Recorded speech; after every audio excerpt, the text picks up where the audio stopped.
Hi, good morning, guys. I'm just going to check that we've um, got some volume going on here so that you guys can hear me. Yeah, I think that's right. So, welcome to this week's webinar on, or for the webinar for the Developer Zone. So I'll just do a quick, just make sure that you guys can hear me properly, which I'm not convinced. And you can. Let me just do a sound check with Hasim, who's online at the moment. Can you hear me? So I'm just making sure that I get a confirmation from Hasim that he can hear me. Yeah, the voice is clear. All right, brilliant. Okay. Okay, so what I will do then is welcome to this week's webinar. And this webinar is for the Developer Zone. So, many of you are members of the Developer Zone, and every week we do this weekly webinar. So what I want to do next is, well, I'll go through some slides, let's say. So this is the Developer Zone, and we have a lot of activities, and I'm going to go quite quickly because I've given this slide before, but I want to focus this week on collaborations. So we have the ZP Developer Zone. It's a sort of private club that many of us belong to. You can apply, and we'll be happy to consider your application. So we have the Discord server. We have these weekly webinars. We have collaborations. We have PhDs available at Zimmer and Peacock. We have workshops, and we have discounts. So we still have this in January 2021 in Norway. There's a sponsored PhD for making biosensors for monitoring the health of fish. So we're very interested in anyone who wants to apply for that. And now I'm going to get into the webinar itself. And so my next slide kind of shows 4 images. One of them is a check. One of them is a picture of Abril, one of our collaborators. One of the pictures is of a parasite called Trypanosoma evansi. I'm hovering my mouse now over the Trypanosoma evansi. This is Abril. This is a Czech, and this is a guy called Jan LeCun. Now, the reason I have these 4 images up is this is going to form the basis of this week's discussion. So what I'm going to do now is I'll go into the main presentation itself. And also, I actually have a cyclovoltammetry also included in here. So in this week's discussion, I want to bring together the work of Jan LeCun. I want to bring together the work of Abril. I want to bring Abril's interest in Trypanosoma evansi, and I want to bring our interest in electrochemical data through cyclovoltammetry, and want to discuss sort of image recognition. So the technology that we'll be discussing this week, one of the first applications for it was actually looking at images of checks in the banking system. We're actually applying that technology now to images of parasites that Abril has been gathering. So we did a webinar a few weeks ago on artificial intelligence, AI, and that was quite an introduction. Now we're going to get a bit deeper into this. So we're using something called the LUNET-5 model, and it's probably worth Googling it. I mean, LUNET-5, you could talk about this for 60 minutes, no problems. But the LUNET-5 model is a model or a strategy that we've used to analyze images that have been given to us by Abril. So one of the themes of today's talk is about collaboration, and as a member of the ZP Developer Zone, we're looking to collaborate with you, and Abril is our, one of our good examples of that. So as I say, when you look at a check, it's really an image, and computers these days are actually able to read checks, even though I would say checks are actually are not so commonly used. They are quite commonly used in the USA, but basically a check is image, and it can be read by a computer. And so at Zimmer and Peacock, we're equally interested in machine vision and reading images, because we think that cyclovoltammetry, it can be treated like an image. And so I have the two images, two different cyclovoltammograms going on here, and we consider them images, and we think that AI can be used to read these types of images. So Abril has provided us with a large number of labeled data. When I say labeled, he's told us, this image contains Trypanosoma avansi, and this image does not contain Trypanosoma avansi, so it's been labeled. So this is really a sort of a training set that we can use this to train computers in order to teach them how to actually look at images and identify whether the Trypanosoma avansi is there or not. Now, I just want to bring you back to us. We did do an introduction to AI a little while ago, and we talked about supervised learning. So in supervised learning, we teach the computer that, this is Trypanosoma avansi, and this is a red blood cell, and it can learn to distinguish between the two of them. So in supervised learning, it takes an expert like Abril, who is an expert, to label the data up, so that we then, who are non-experts, can teach the computer to also be an expert, or teach the algorithm to also be an expert. We did a whole sort of lecture around, or webinar around this, and now today we're going to go on and expand on this a little bit more. So what I want to do, first of all, is kind of give some context to this. So when I'm looking at the letter A with my eye, I see the letter A, and I understand that it is the letter A. But I mean, there's so many processes that go on in the eye and in the brain and in the interpretation of the pattern A, in order that I then classify it as an A. So I see A, or I think I see A, but actually, I don't just see A. I see the colors of A, I see the edges of A. I see A in quite a complex way within my brain, and then my brain recombines all the data and classifies it and says, that is A. And there's several stages or layers to this seeing and classifying what I'm seeing as, for example, the letter A.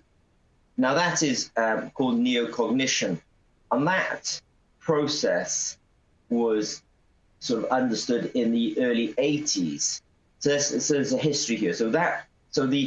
How the brain actually sees things and classifies what it's seeing was identified in the 80s. And now the convolution neural network, which is the computer equivalent of seeing and classifying. So we have the neocognition, which is what we do as human beings. And then we have CNN, convolution neural networks, which is the computer equivalent. That came around about 1998. So we're talking to you today in 2020. So, there's almost like 20-year gaps between everything. So the original biology of neocognition was done in 1980. The convolution neural network, which is what we're using, was first published in 1998. And now, we are sort of practically applying it to Abril's problem in 2020. So that is something like 42 years, and it just shows you that's how long things take from initial idea through to practical application. It can be a long road. So we're going to talk about model, experimental design, and then results and analysis. So our intention is to discuss this with Abril, collaborate with him, cooperate with him, and have him present this then at conferences, and maybe even write a paper around this. So we have first of all, let's introduce the model. So the model is called the convolution neural network. So what we've done is this. We've taken images that ABRL has given us, and we've put them through a series of mathematical processes. We've done something called convolution, and then we call it pooling, but pooling is really a sense of averaging. And then we've done convolution again. Then we've done a series of averaging. And then we've put it through a sort of a neural network, which is for classification. So we're extracting the features out of the image through a series of convolution and pooling, convolution and pooling. So that's the extraction of features from ABRL's images. That's really the kind of the computer's way of seeing. And then we've got a neural network, which is for classification, which is a way of classifying or identifying what we're actually seeing. Now, I know, when you look at the slide above, I had convolution, I had pooling, I had connection, and then I had classification. So there's a lot of discrete maths, or there's mathematical functions going on. And in each layer, when we do convolution, there's a convolution going on. Then we're doing an averaging in another layer. Then we're doing a convolution, and we're doing an averaging, and then we have connections in the neural network, and finally a classifier. So I am definitely not suggesting to you that I'm going to explain every single mathematical process to you today, but I would say that, you do have to you have to be aware of them. And at this stage in our webinars, you don't have to know exactly what a convolution is. I find it easier to discuss pooling, because pooling is basically averaging. I have effectively 4 sets of data, and I average them down to 1 set of data. So that's what we're doing on the pooling. So that one is the easiest one to talk about. On the right-hand side here, I have an animation of what convolution is. And convolution is basically taking 2 equations, multiplying them together, and you keep on shifting one of the equations with respect to time, and you integrate, and you do the integration of all of these products. So it's quite hard to explain, and I'm only using the animation to kind of show you that there's the idea that there's a function, and there's another function that moves through it as a function of time, and we're integrating all those. Now, before I saw everyone says, well, this is, this is real rocket science, let's say. It's not actually rocket science. You can buy this kind of processing of companies like Amazon. So Amazon, Google, Facebook, they are all heavily reliant on machine learning, artificial intelligence, visions, sort of looking at images. And actually, you can buy this kind of service off companies like Amazon. So it's not something that's very rare and only in academia. This is probably really an industry that's being driven by, or a technology being driven by industry. So it does have academic roots, but the big applications for it. I mean, I would say that some of the biggest companies in the world now are Amazon, Google, and Apple, and they've probably got. Not probably, they have massive AI, let's say, departments. And so it's industry that's driving this. So I want to say that even though the maths looks a little complicated, it's really quite mainstream now. And actually, a lot of our world is running on this technology. So what we've done is we have taken the images that ABRL's given us. We've done a series of processes where we've convoluted them. Then we've pooled them, we've convoluted them, then we've pooled them, and then we have a series of a neural network where we actually have an output. And like I say, the model that we're using is LeNet 5.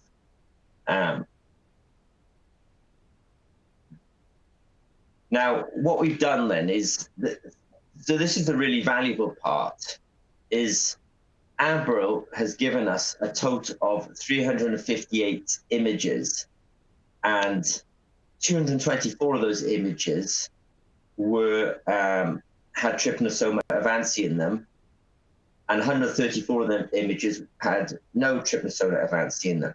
So what we've done is, and this is the really valuable part, it's not easy to get hold of this kind of data. And that's why I like the ZP collaborations, because people like Abril and Haseem and many of you guys probably have the kind of data that's very interesting to the world. And part of the sort of idea of the ZP Developer Zone is how we can convert that kind of data into something that's useful for the society at large. So Abril has 358 images. And what we've done is we've used some of the images to train our CNN, our neural network. We've used some of the images to validate it, and we've used some of the images to test it. So we have training, validation, and testing. And I kind of smile a little bit because I know that Haseem works in a very kind of a very structured laboratory with ISO standards. And so if you're going to develop a method, then you have to validate it, and then you probably have to test that your method actually works. So I am talking about computer science here a lot, but actually some of the principles of developing a method, validating it, and testing it are actually familiar to some of you in some of these labs. So experiment and results. So what we've done here is epoch just means how many times did we run the data through the model until, so if you run the data through sort of just one time, it has a certain accuracy. If you run the data through the model again, you get a better accuracy. So what it's showing us is that by the time we've gone through the model 5 times, we have an accuracy then that's kind of above 90%. So I quite like this because I know some of you will, well the question is we're going to give an unknown image to the algorithm. So let's say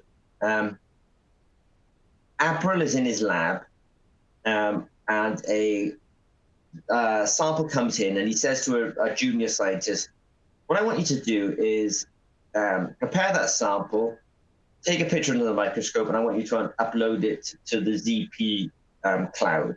So that's, so what happens is the scientist in the lab takes a blood sample, makes a slide of it, takes a picture under the microscope, and uploads it. And then, so what's going to happen then is that image is going to potentially go through our algorithm and come back and tell him whether it's got Trypanosoma avanci in it or it's just normal blood. Now, the reason that's useful is that because Abril might not always be there, or there might be 50 samples that come through that day, and he can't look at every single sample. So that's the scenario we're trying to get to, where we're making the computer as expert as Abril. And so what we've done is we've got, we're able to get to an accuracy close to 100% with the training data. And, it's 100% because basically, it's like testing the model with the data that you've trained it upon. So that's how you get your best, let's say, accuracy. And then we validated it. And we think that we've kind of been able to get to like an 80% validation. So 4 out of 5 times we get it right. And then 1 in 5 times we get it wrong. But then what we've done then is gone on to test it. So here is an example of testing. So what happens then is this. Here's an image, and I look at it, and I do not believe that I can see a Trypanosoma avanci in there. It looks normal. Now, so the truth of that is it is normal. So we call it, we've given it a number 1 here. So the ground truth is 1. That means that image does not have Trypanosoma avanci in it. It's normal blood. And the model predicted that's right, that's normal blood. So the truth is it is 1, and the model predicted that it was 1. If I go to the next image, I do not see Trypanosoma avanci in here. And so it truly is a normal. And so we predict it as being 1. And the model also predicts it as being 1. That's right, there is no Trypanosoma avanci in here. And I would say, see, I like this because that's actually quite complicated, actually. Yeah, it's quite complicated, and it's harder to spot. And I thought maybe I saw something there, but I realized that's just the edge of a red blood cell here. So But when I look at this one, the truth of this image is it's normal. There is no Trypanosoma evansi, and the prediction is also correct. That's also one. So on the first few images, it's basically 100% correct. Now, what's interesting here is on this one, there is some Trypanosoma evansi. You know, and I would say actually, if you were a junior scientist, you know, or you're not sure, let's say, they're quite hard to spot. But there they are. So that's actually a 0 now. So now we classify that as a 0. That's Trypanosoma evansi. So the truth of it is it's 0, and the model predicted it was 0. So you can now, you know, you can go across here. This was I think a good one, because here, you know, you can. This is image number 5. 1, 2, 3, 4, 5. So that's a Trypanosoma evansi. So we call that 0, and the model also said it was a 0. And on this training set, the model only got it wrong once, and that was down here. So we ended up with an accuracy of 95%. So in some ways, you could really, I mean, I'm really quite pleased with this, that once you start training this data set, and it will get better with, or training the model, and it'll get better with time. It was only wrong on one occasion. And so what we've done now is we've tested it 3 times, and we had an accuracy of 95%, 95%, and 92%. So on average, we are accurate at 94% of the time that we can accurately predict this. So I'm really quite pleased with this, that, you know, we can, so you can imagine a scientist in a government laboratory in Indonesia. The expert is Abril, and he's not in that laboratory. So now what can happen is the scientist in Indonesia, in that government laboratory, for example, can take a picture underneath the microscope. They can upload the data to, you know, to the ZP database, and then it will tell you, is it Trypanosoma evansi or is it normal? And now, you know, if we're really smart, and this is going to take some effort, we could actually do this through phones, through the phones on cameras. And that's going to take some real effort. So what do I want to say here? I want to say thank you this morning again to you guys. You know, I do appreciate that, you know, the work that Haseem and Jati put into the developer zone, and I really appreciate also the data that Haseem has given us. So we have more behind this, and what I'd like to do then is, you know, we'll have a conversation with Haseem and with Abril, and talk about maybe a paper or something like that, or some talking at some conferences. So what I want to say is this: look, the ZP Developer Zone is about trying to help, or being part of a community of people who are interested in doing biosensing. Now, at ZP, we're very interested in electrochemical biosensing.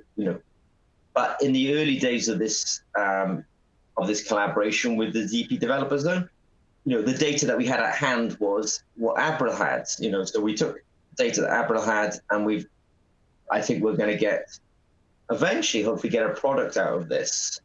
I mean, in the first instance, we'll get some papers out of this and some conference presentations. But so it just shows you that the idea that this is a collaboration zone, as you know, is correct.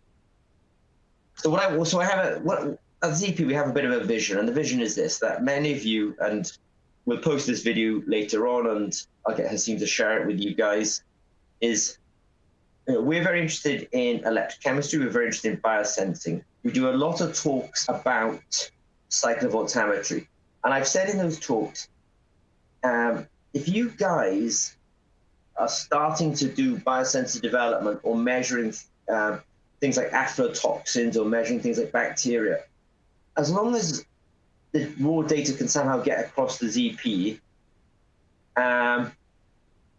we can actually help you sort of turn that data into into information in the same way that we've done with Abril.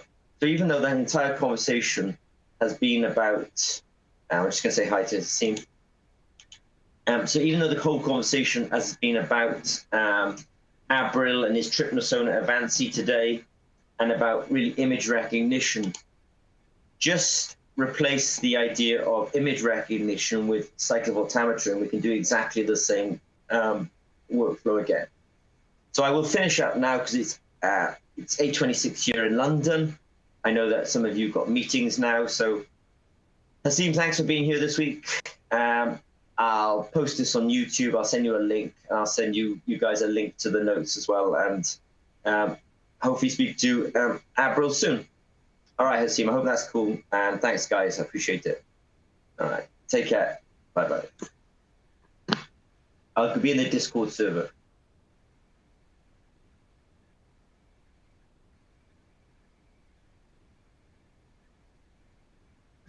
Yeah, so there's one question that just spotted up, so I'll try and answer it. The question is this: is there any suggestion on how we can machine learn the signal we get from detecting electrochemical analysis? So in the first instance, yeah, if you want to start doing machine learning, I mean, the practicalities of this is we're often using Python as the software, or the coding rather, for this. Python is actually free to download, free online. So it's really, you have to start getting into Python coding. Now, what you can do is, in the first instance, is gather data, for example, with known, let's say you were doing bacterial detection with known bacteria and with samples with no bacteria in them. So you put bacteria into a sample, you get an electrochemical signal, you run the same samples without bacteria, get a different type of signal, and you can share that data with us and we'll help you do the machine learning on it. If you want to start getting into the machine learning yourselves, then I would say that I might start doing webinars around Python and how to do this kind of work in Python. All right, as Haseem says, let's meet up in the Discord server. I'll be in there in a second. And like I say, I'll talk to Abril soon, and hopefully we'll get some papers and some conferences out of this. All right. Cheers, guys. Thank Isa for the question. I appreciate it. Speak to you soon.